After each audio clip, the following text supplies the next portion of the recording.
please subscribe to the Berkshire Heroes channel. Have you clicked that button yet? Pressed it? Thank you so much. Now on with the show. I'm Laura Blumenthal on the Berkshire Heroes podcast, and joining me today is Mark Howell, a local entrepreneur. Welcome, Mark.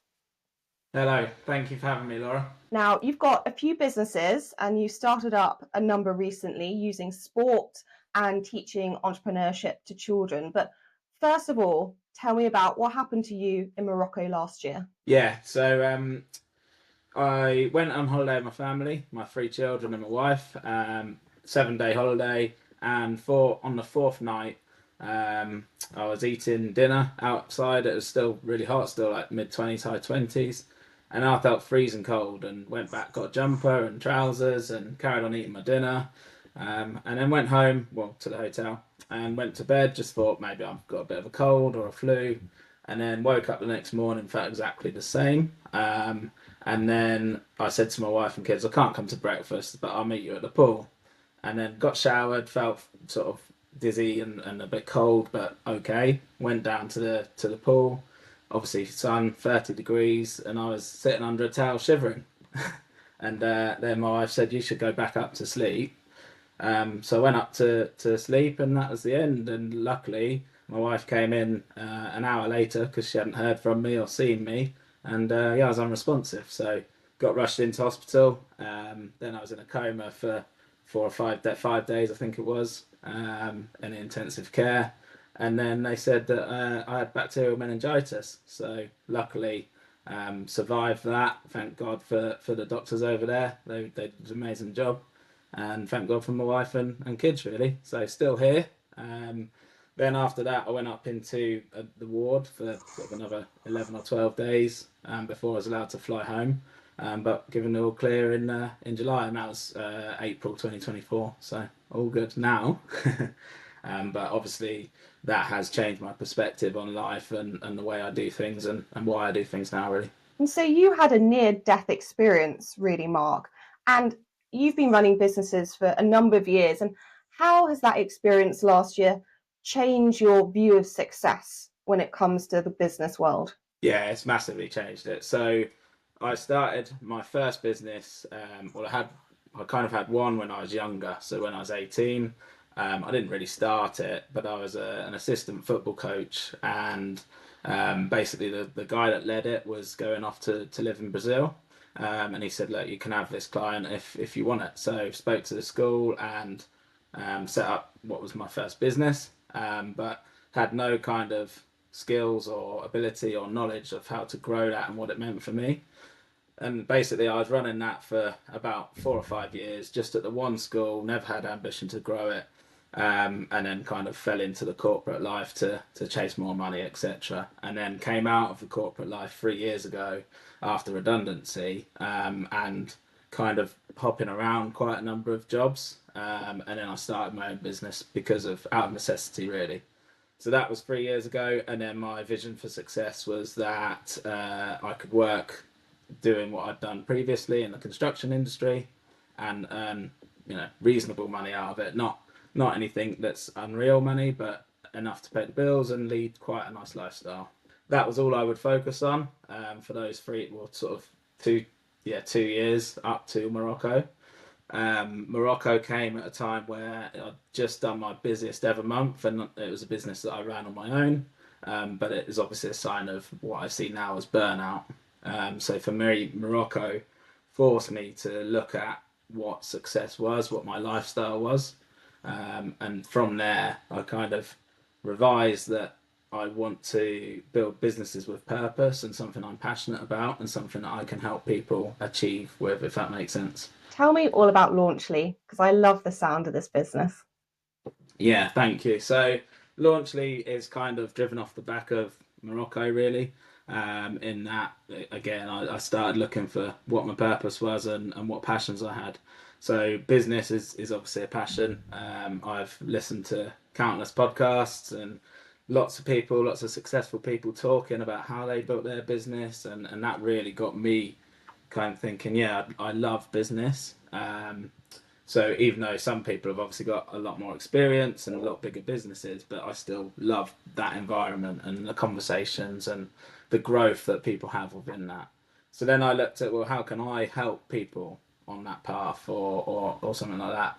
And I guess I looked back to when I was 18. So it's a combination of, why did I want to do it, and what was it? And so I looked back to when I was 18 and thought, I've always said I wanted to be a business owner. I had that chance when I was 18, but I didn't make the most of it. Why not? And what could I have done differently? So now that I'm 37, well, how can I help my 18-year-old self or future 18-year-olds? And then I kind of looked at, well, what do I want to do? And it was to help people to understand that they've got opportunities out there to build businesses or to go and explore businesses. So that coupled that together, and I thought, well, I could help people with the business basics and entrepreneurial thinking, but in a way that really builds their confidence and opens their eyes and their mind to the opportunities that are out there. So I looked at that and I thought, well, I can help children because they've not started businesses yet and they need like a good foundation to build forward on. So I've looked at that, and I want to help children. I'm currently helping children who are home educated. So we've got like weekly sessions where I run through the basics of business. We've got 200 topics that we're going to cover over the next however long, 2 to 4 years, potentially, if they want to stay that long. And then I've got like deeper programs, so like an 8 weekly program focusing on one specific part of business. The aim for that is to spark creativity in children, to build their confidence that they can go and do something, because I was always of the mindset that I wasn't good at art, I wasn't good at drama, so I wasn't creative. And that, looking back now, that dented my confidence quite a lot. So I wasn't creative in the traditional sense, but now I realise that I'm actually very, very creative, because if you give me an idea, or I spot an opportunity or an idea, within an hour, I've got a plan of how to make that a business, and how it's going to run, and what it's going to look like in 5 years, and that's the creative side that comes out of me. And I want to spark that in children, so that they've got a future to, yes, they can go down the traditional route of school, exams, uni, and corporate jobs, or they've got another option there, that they can pursue, and hopefully have a passion about it. I have no idea why entrepreneurship skills aren't taught in schools. I would have loved that when I was at school. And like you say, just knowing it's another option, that it isn't Mm. just one set path for absolutely everyone and that's it. And if you deviate, it's a failure. It's actually, this is something you should perhaps think about maybe in 10, 20, 30 years, something that you can do. And do you think that if you had been taught entrepreneurship skills when you were 16, 17, 18, you would have started a business earlier? Yeah, I think so. I had that small football coaching business, but I would, even if I didn't start another one, I would have made sure that I made the most of that opportunity, because opportunities that get handed to you on a plate are few and far between, and that did get handed to me on a plate, and I didn't grow it. And I look at some of the businesses local to where I am in Berkshire now that are so successful through sports coaching and football coaching. And I often think, well, that could have been me. But then I also look and say, well, that wasn't me for a reason, because I wasn't ready then. Whereas now I've come through it, I've got the learnings, real life learnings, and education. I've spoken to lots of people, and taken that all on board. So my path is there for a reason. I don't look back with regret, but absolutely 100% confident that if I would have been taught proper entrepreneurial skills when I was 16, 17, I would have got into the business world properly quicker. And for me, that isn't necessarily just business studies and standard lessons that they teach at school, because I did business studies and I had mates that have done business studies and economics, and they're still in jobs, 9 to 5 jobs.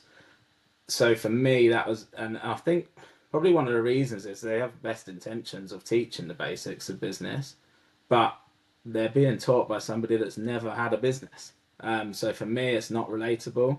And whilst I enjoyed business studies and I like my business studies teachers, it didn't properly set me up for business. So my view is that if somebody can teach children who's actually lived it and breathed it and is still living and breathing it, then I think that's a big step in the right direction for them, and I think that will spark their creativity and their passion and their their curiosity, looking for opportunities, and the confidence to question and look for opportunities in a way that we were probably taught not to. So, for example, one of the things I teach is problem solving, on spotting problems. So, to me, there's a problem everywhere I am. Like my blind lets in too much light, or my door squeaks, or whatever. And it's what solutions are there that I can solve, and these kids can solve, and anybody can solve, just with a bit of clever sort of thinking, if that makes sense.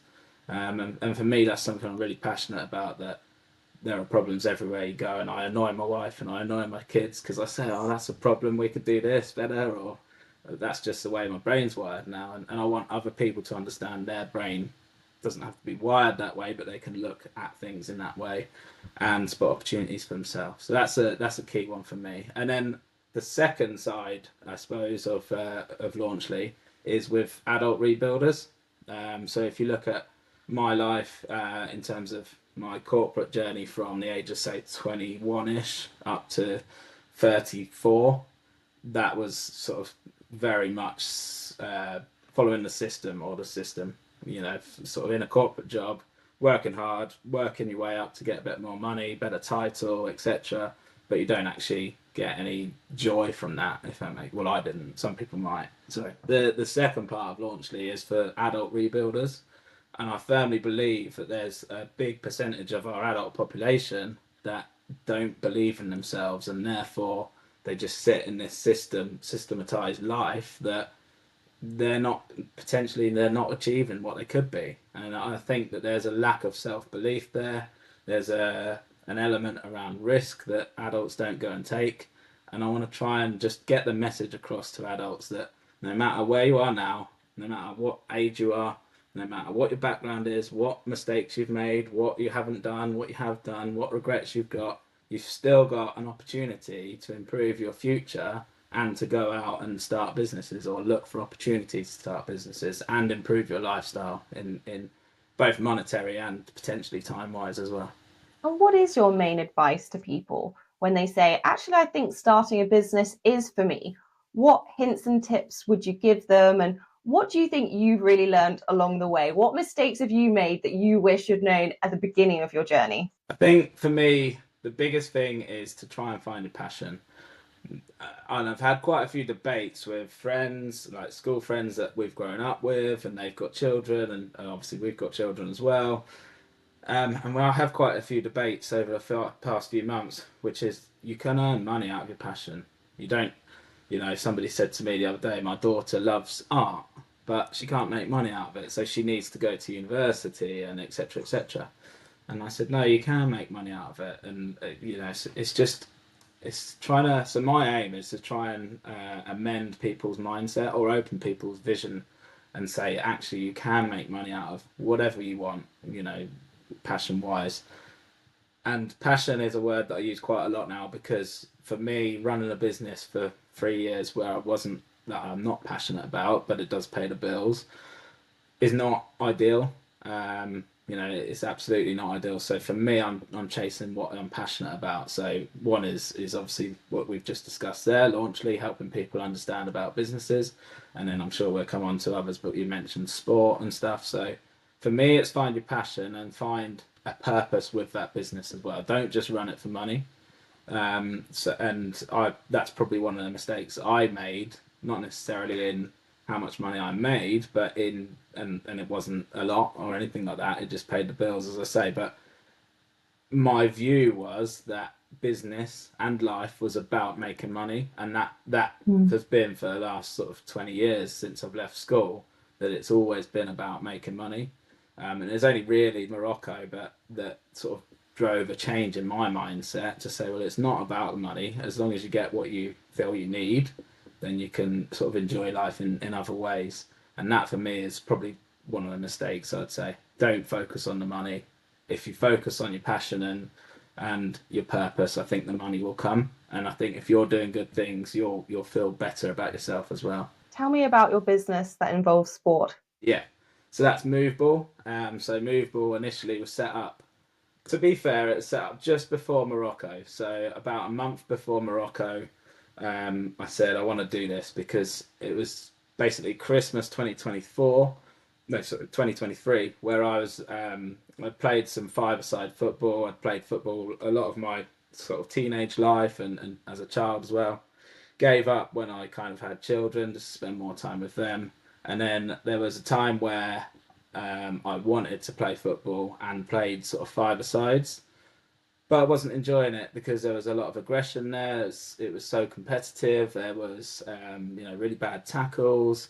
And then when I went into self-employment 3 years ago, my focus changed. So I was like, well, I love football, but I don't want to get injured. And if I do get injured, I'm not going to get any money whilst I'm sitting in a hospital bed or anything like that. So I kind of stopped playing, and then yeah, in Christmas 2023, I was like, I really want to get fit again, want to play football. I hate the gym, I hate swimming, I hate running. So what can I do that encourages me to get fit and get out and get active? And that for me was football.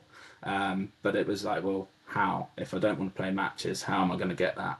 So the idea was born that Moveball would be fun football fitness for adults without matches and without tackling, and therefore getting rid of the risk of injury.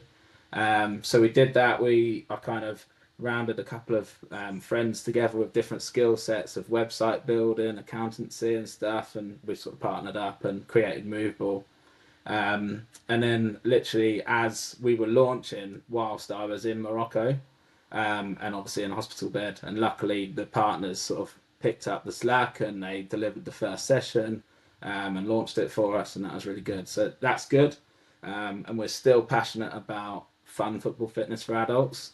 But what we're also passionate about, and we've adapted the business now, is that we're delivering into care homes with obviously seniors, with people with dementia, physical disabilities, etc. So we've taken our model of fun football fitness and we've kind of adapted that to fun football inspired movement.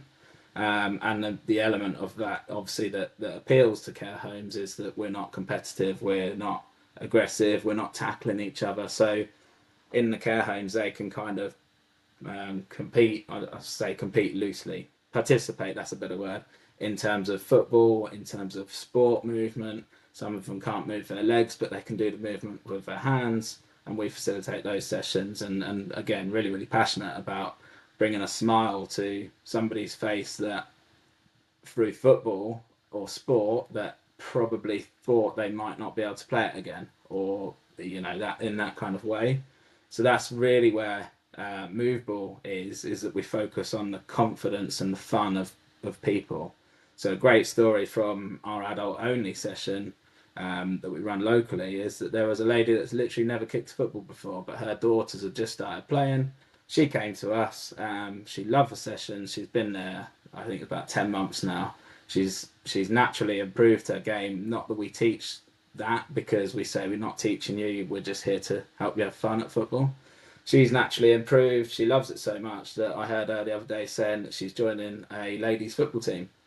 So that for me shows that there's a journey there from never kicking a ball to having so much fun and loving it so much that she wants to play on a team. And that for me is successful for the adult side of Moveball. And then a great example in the care home. So we give out little prizes every now and then to keep people engaged. And I remember a few months ago we gave out a movable plastic drinking water bottle, and she was crying because she said, "Thank you so much. Like, my hands are so shaky now, I can't grip the jug to pour the water." So for me, like, I've been a football coach for 20 years, or probably 25, but that was the most rewarding moment that I've ever had being a football coach. And that's what that purpose and that passion brings, is those rewarding moments.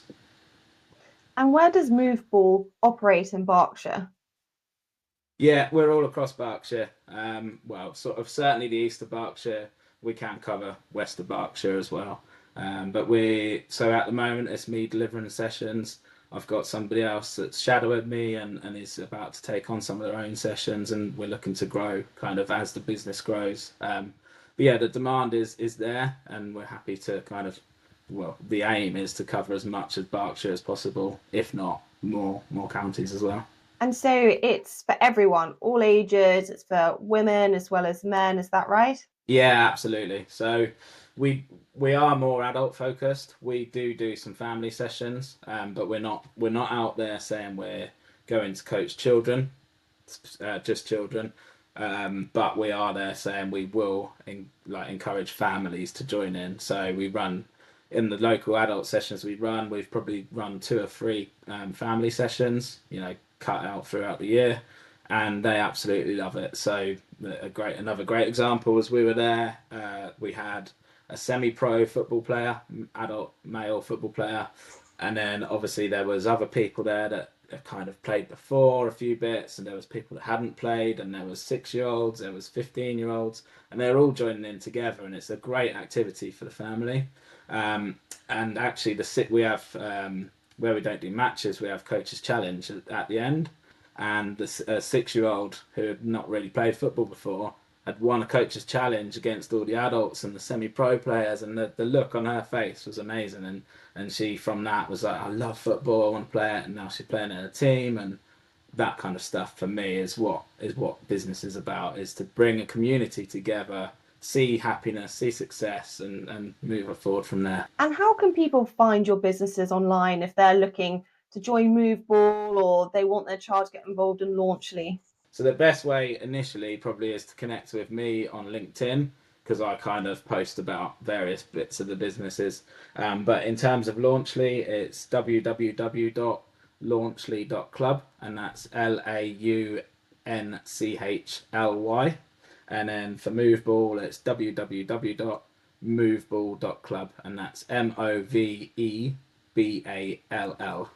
I wonder, is it more difficult now to start a business than it was a few years ago? Do you feel a shift or do you think it's always been quite difficult? I think the actual notion of starting a business is easier, um, because you've got social media, you've got AI, you've got, there's so many. You've got an iPhone that some people run a business off. You can do everything now quite easily. I don't think that makes actually getting the business off the ground and getting your first customer and getting more customers and getting good reviews and delivering a good service day in day out and building a team and having challenges. I don't think that's going to get any easier. But I certainly think that actually starting a business is easier now. I look at it in two ways really, and I speak to my children and my wife about the opportunities out there because of AI, because of social media, because of the ability just to pick up your phone, record yourself, put it on YouTube or TikTok or wherever, and potentially get a lot of views directly to you or to your business. So that element is really easy. Well, I say really easy. The idea of it is really easy, but getting followers and stuff is obviously a lot harder. And I think there's so much opportunity out there for absolutely anyone because of the ease to pick up something and just get it out there. Um, but I still don't. I still think that there's value in doing the hard yards. So sending out leaflets, actually door to door, ringing people, speaking to people, meeting people, networking. So bit of both, really. Yes, it is easier to start, but I don't think it's any easier to actually go and make it a business. And I suppose it's also easier for the competition as well. So they've got all of those tools at their hand, and it's a race to see who can get there quickest, who can grab the most attention, who's got the most compelling story. And I think those bits are the bits that people need to focus on, to actually get a proper business going. Tech innovation certainly has brought opportunities as well as a few obstacles. And Yeah. I know that earlier on you said that you're a big fan of business podcasts. And I wondered if you had any you would recommend to people who are also into entrepreneurship, looking to get some inspiration, looking to learn, any that you think, yeah, you've got to go listening to that. Yeah, absolutely. So my main go-to one is James Sinclair, business podcast. Business broadcast. Sorry. So he was really inspirational for me actually. So I started listening to him just before Morocco, probably 2 months before Morocco, and he was inspirational to me in terms of after Morocco, thinking right, I need to change my model, change my ideas, change to something that I'm passionate and purposeful about. So he's really good. He used to focus on smaller businesses. He's kind of focusing a bit more on bigger businesses, but the core of what he says is absolutely, applicable across a whole range of businesses really. So I'd strongly recommend him. He's quite entertaining as well with his sidekick James Burt, and I've actually coincidentally just spent 2 days in London at their business masterclass conference over 2 days ago. So yeah, that was really good. Then there's another one, James Martin. He's I think he's associates with James Sinclair as well. But James Martin, he's really, really good. He focuses on smaller businesses and he's got a calm way about him in terms of his podcasts and he extracts a lot of information. So they're really good to listen to. And then a bit of a controversial one, but I really like anything by Tommy Mallet as well, who used to be in The Only Way is Essex. I don't like that program, but I like him because although he's a much bigger business in terms of his shoe brand and his clothing brand, he talks a lot of sense and he just goes and does it, which is for me is really inspiring because he's got the attitude of whatever obstacles come in his way, whatever he's got to get around or over, he will do, and he'll go and do it, and he'll make a big business. So although it's not relatable to me in terms of turnover size, it's relatable to me in terms of there will be obstacles, but you've got to go and do it. And yeah, I really like him for that as well. We like doers. That is very true. And I've got the Yeah, final question for you, Mark. If you were Prime Minister, what would you change about the UK and why? I think it's what we touched on earlier. So I think for me, it's more education, more support for entrepreneurial people. So I think there's two elements. So one is an education and support for entrepreneurial people that know they're entrepreneurial and that are already starting businesses. So how can we support that? Is that through lower taxation? Is that through grants? What is that through? But as long as there's some support or more support there than what I think there is, and then the other element is sort of what I'm looking to do in Launchly and what I believe the country could do better is to actually help people explore those opportunities, help people change their mindset to when we're not going to get stuck in the system, but there's an opportunity for us here. And I think the government should do and should be pushing a lot more on that side, certainly in schools and everything like that. And I think that even if children are taught business basics and entrepreneurial thinking, even if they don't want to go into business, that's still going to set them up for the future for for jobs and everything else, employability and just life really. I think they're going to focus on. So for me, that's what they could do, and I think that they I think that's probably basically what they could do. More support for new businesses and a lot more support and encouragement and yeah, creativity with people that probably don't even know that they're going to be a business owner. Everything in life is problem solving. So if you set people up to be able to Yeah, spot problems and have that attitude of being proactive and solving it, then you've solved most of the world's problems. Thank you so much, Mark exactly. Howell, for joining me on the Berkshire Heroes podcast. It's been brilliant to talk to you and best of luck with all your businesses. No worries. Thank you so much, Laura. Really appreciate it. And please remember to subscribe to the Berkshire Heroes channel.